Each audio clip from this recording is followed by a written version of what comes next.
Hello and welcome to the India Today Business Studio here at the World Economic Forum in Davos. Brainstorm 2026 as we are calling these discussions. I am Siddharth Zarabi and with me Rajdeep Sardesai. We are joined by two members of India Inc.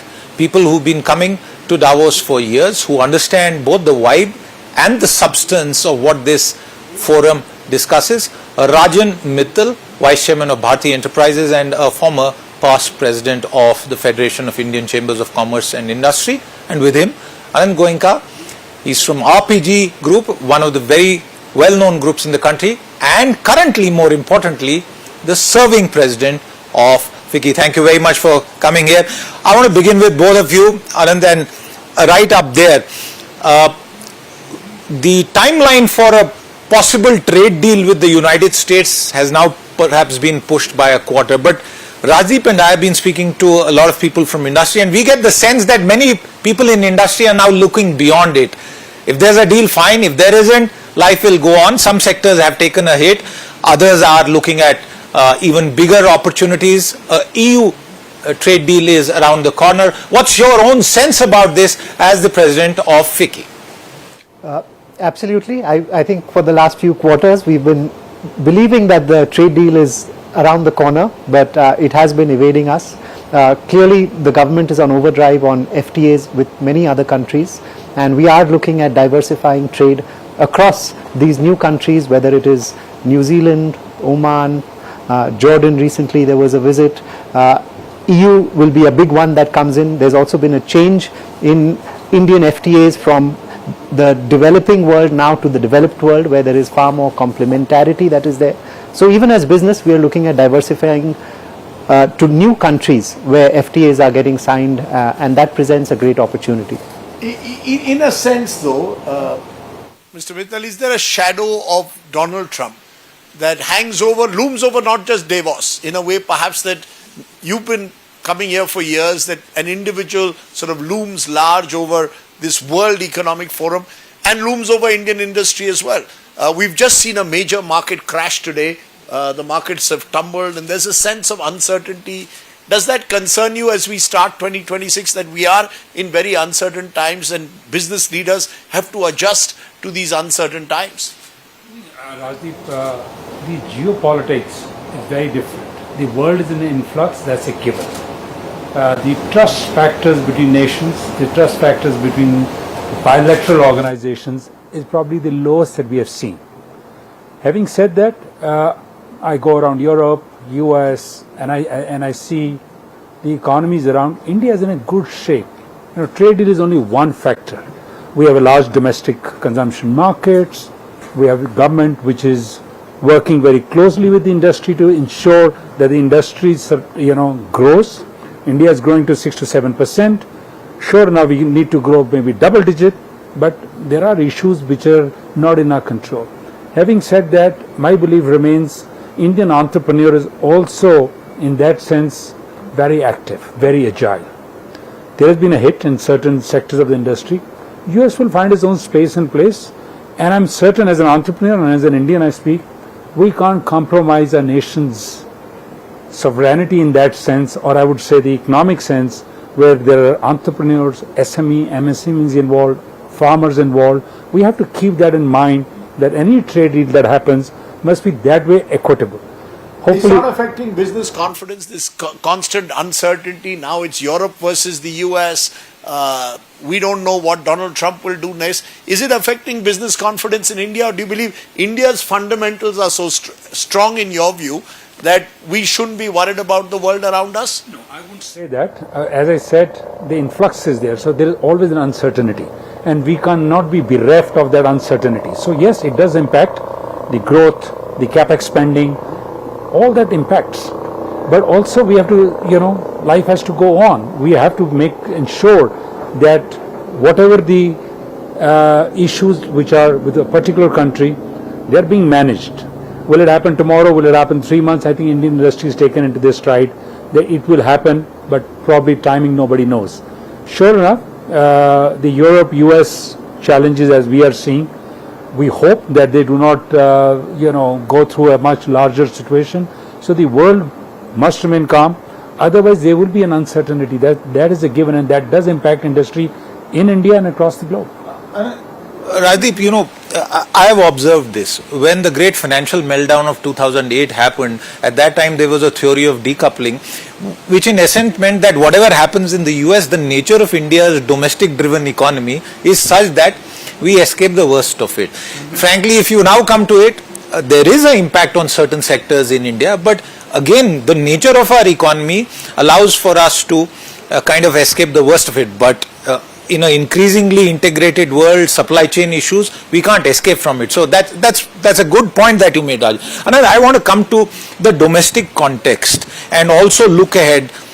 Since we are here at Davos, but we know another big event is our union budget that is coming up. 2025 clearly has been the year of reforms, and you can definitely say that what happened last January in Washington had a play out in India with regard to our policy focus. Do you expect 2026 should continue on that path? What are the key reform areas and sectors that you would want to highlight where you would wish the government would move at the same pace as 2025, Anant? I think 2025 year was for a year where the government spurred a lot of consumption. We saw a change in the income tax brackets. GST 2.0 was another one which put in a lot of money in the hands of the consumer. Private capex was a little bit of a concern. Now with demand picking up, we hope that that also furthers in terms of the growth that we want from private capex. Coming forward on the budget and reform, I think the focus on ease of doing business is there at the government level. They have formed high-level task forces, and I think that is priority number one. Can we look at key factors of production, whether it is capital, labor, power, all three areas, if we are able to continuously address to make life easier, that is something which we want that reform focus to continue. Going on to the budget, there were a couple of areas which we have suggested from FICCI side. One is with global risk going up. Increase in defense spend by the government is something that is very much needed, particularly on the capital investment side. So defense research, capital outlay increase to about 30% from today, 26%. New technologies, new uses of unmanned vehicles for warfare, etc. I think that is one investment that we have suggested. The second is critical minerals. So we recommend that there can be a critical minerals tailings program, which is the recovery of critical minerals from used products. An introduction of that program will help de-risk our exposure to key critical minerals. So in addition to reform, these were a couple of other areas that government can work on. You mentioned ease of doing business, Anand. Is that it's something which over the last decade, while the government has spoken about it repeatedly, on the ground, and this is not just the center but state governments as well, we sometimes sort of put all the focus on what happens in Delhi when several state governments sometimes lag behind, others are moving forward. We are seeing it in Davos itself, some governments far more aggressive. Is there anything specific when it comes to ease of doing business that you believe needs to be done now, that this is the moment where India could do much more, maybe use adversity as an opportunity, given the turbulence across the world, use this moment to make business easier to do across in this country? I would say one is judicial reform. Largely that is allowed, it may not be fully in the hands of the government, but contracts, speed of cases getting solved, it still continues to be a big challenge. So that will certainly be one area of help. The second, you hit the nail on the head, while there is intent at the center, at the state level, on the ground level, there are still challenges. And I think that is where the government is trying to work with states who are willing to partner and make life easier. That's something that would certainly make a big difference. And you're seeing that in investments. You look at, Andhra Pradesh, Tamil Nadu, Maharashtra. These are states which are marching ahead of other states just because of their reform intent that is there. So to that extent, I just say that the states need to all come on board. Maybe some kind of positive competition among states also would help to see who is able to outpace the other. If I may add, Rajdeep, ease of business is a starting point. Well, we need to go to the speed of business. The speed of business? Yeah, because otherwise we will be left behind. This is an opportunity for us to come around, and there are 10 states who are representing the country here. I'm meeting few of them, and my pitch is manufacturing, which is 16-17% today, it cannot be sustaining the GDP growth of India if you are looking for Viksit Bharat. We have to be getting about 25%. We need to go the other way around. You know, today the problem is the MSME, small guys who's 5 crore, 6 crore, 10 crore. He's struggling with so many things when it goes to the state level. It's not that our manufacturing is not competent. Till the factory get our manufacturing is superb. Post that, the problem starts. The logistics, the inspector guys, the financial costs, the electricity costs. We need to put that, and that's what I'm saying, speed up business. My suggestion would be to the governments of the state is, trust your Indian fellows, trust your entrepreneurs. Stop these 25, 30 licenses. Allow them to start, but if they are on the wrong side, penalize them hard. That is the kind of model we need to go, rather than going the other way around and somebody walks and says, the hook is bad, so there is a criminal proceeding. The guy at 1 crore, 2 crore will just kind of flip. Is that the reason why we haven't seen a speed in investment? Despite all the attempts made by the government to try and, as Siddharth says, kickstart the reform process, there is still a wariness among business to invest big because of this regulatory cholesterol or because of the problems on the ground. It also depends on state to state. As Anant has rightly said, some states are taking they're leaping, marching ahead because they have realized this. They've gone all digital. Look at Andhra Pradesh. Yeah, I saw the Chief Minister this morning. Everything today, if you apply, is gone digital. Now there is a responsibility of the state bureaucracy to make sure that once it's logged on to digital, it has follow its method. So you have to improve, you have to digitize, and India is today, as you're well aware, a big digital country. That will help the governments to do that. We need to find those areas to streamline, because ease is fine. If we don't get speed, there are enough our neighbors around and how things are falling. Given a good one-liner for the day. Speed of forget business. ease of doing business. Or don't forget it. But along with ease of doing business, make sure there's speed of doing business. Another very good point. Without taking names, we had a massive airline disruption. And the regulator finally has decided to fine that company. The sum is peanuts.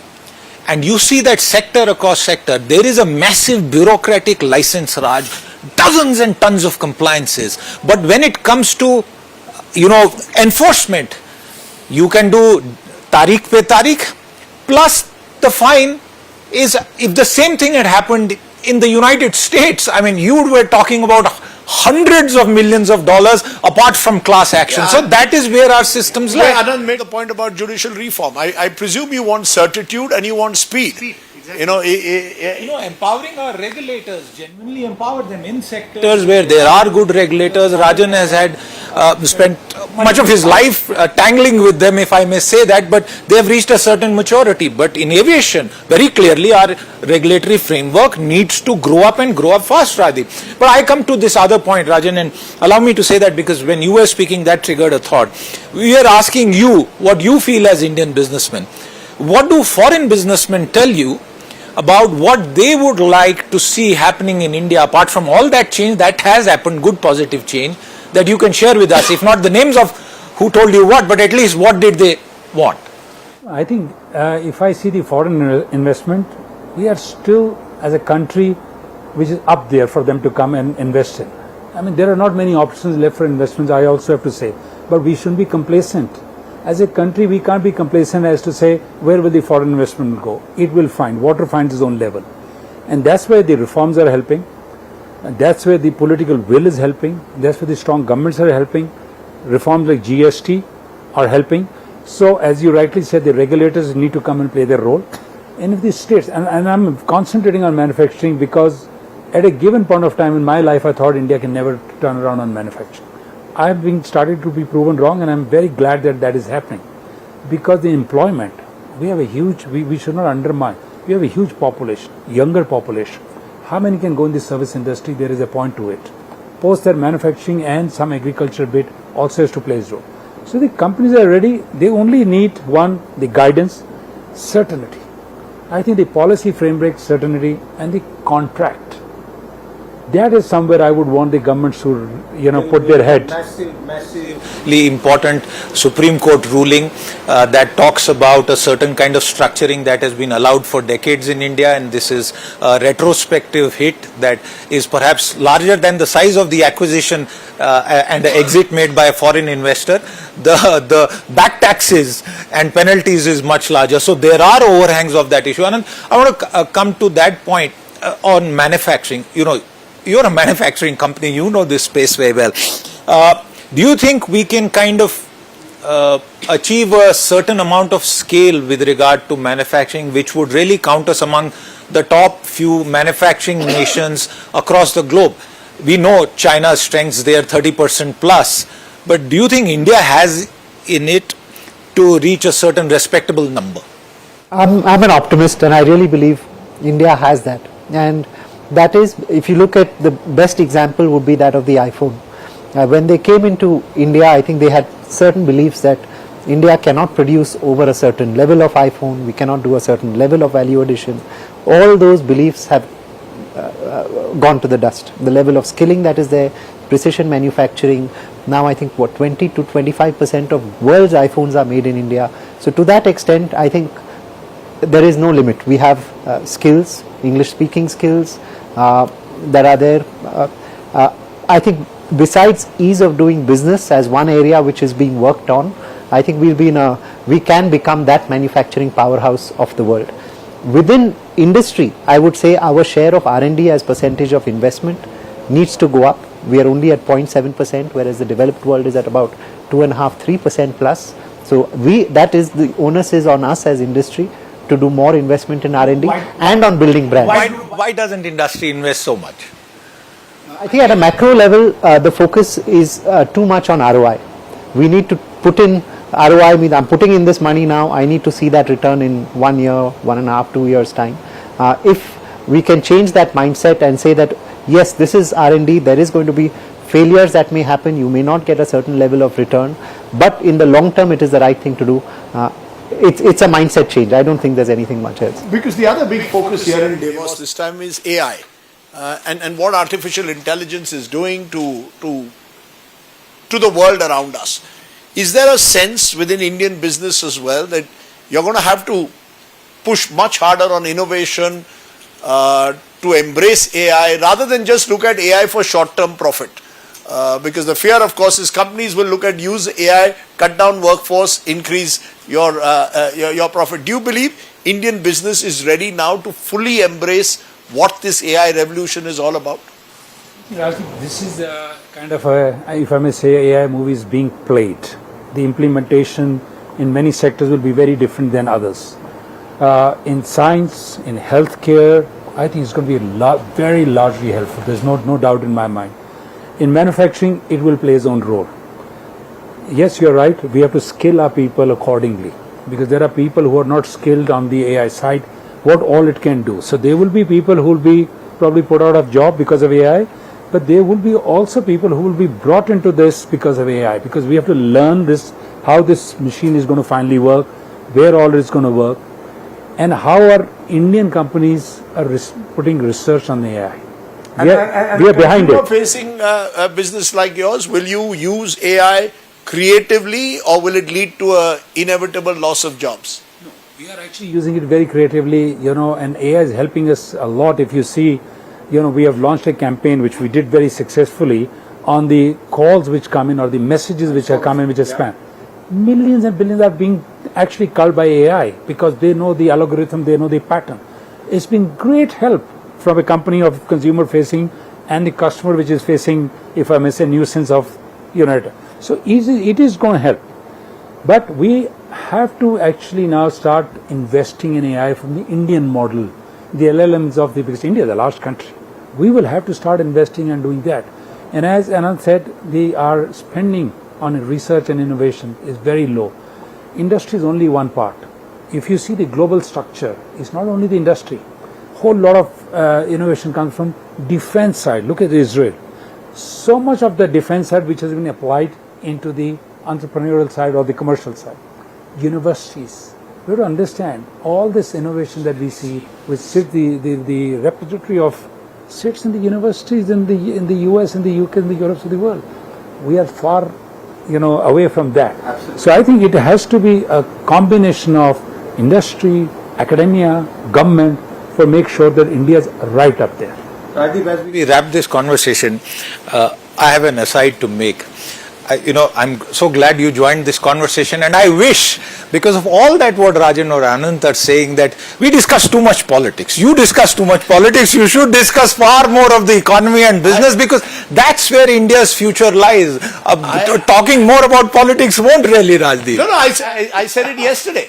I think the time has come that politics will always be part of a society like India, which is noisy. But business should trump politics. Business should trump politics. I mean, we're using the word trump here in the right sense, not in the wrong sense. Yeah, we do need business to trump politics. And I think the point that was made about states joining this reform express, which the Prime Minister says, including BJP-ruled states. Even within BJP-ruled states, there are differences. Some states have moved much faster than others. Unless you move at the same speed, one wagon could well derail a particular engine. So I think there are lots of challenges. I want to say one more reason why, when you asked me to join the conversation, Anant is from my school. And as you know, I have a huge bias to those who come from my school. And Rajan Mittal and I have known each other for very long. But it's good to have the new generation in a way in Anant, and the old generation, if Rajan wants to call himself that, coming together. But He's the former, so you can always ask the tougher question to former. He's got less at stake. Anand has to be careful about the words that he uses. I had, one issue that just plays on my mind, and I think as a country, it's a national issue. It's not because of I stay in Delhi in particularly. Is the environment challenge. For India to grow, that piece has to also be set right. To get talent, to get people to come and be in part of the city. Smaller, it's a cascading effect. We may not see it today, but if this continues, the talent, we need talent. When we say we need to bring back talent, talent comes for a whole lot of other reasons besides what the country. That's one challenge. Somebody has to get up and say, I want to fix it. You see business organizations like FICCI playing a role in that, working with government on issues like environment. I mean, those are issues that should rise above all political divides. I mean, across the board. Do you see, is there enough of a concern within corporate India that these are issues that need to be tackled? If Beijing could do it, why can't Delhi? I don't think you can have a larger life issue than thinking about the fact that you can't breathe outside. So I think it is a universal issue. It is not only a corporate issue, but I would say whether it is FICCI or any chamber of commerce, we are very passionate about solving the bigger problems. For us, we are looking at whether it is livable cities, R&D innovation, ease of doing business, trade supply chain security, all the goals set out by whether it is important to the government or the nation. I'd say we are involved in all of these areas. Absolutely. Viewers, there's so much that you can discuss. This is Davos, and bulk of our conversation focused on Indian issues, India's issues back home. But look at the AQI here. I mean, one of the joys of being here is just breathing clean, fresh air. It may be cold, but it's clean and fresh. Thank you for making that point, because when we talk about capital and all the big numbers, the fundamentals like good, clean air impact everybody. And that is perhaps the greatest takeaway from this conversation. Rajan and Anant, thank you very much for your time. And thank you, Rajdeep. With that, it's a wrap. We'll be back with more. Until then, goodbye.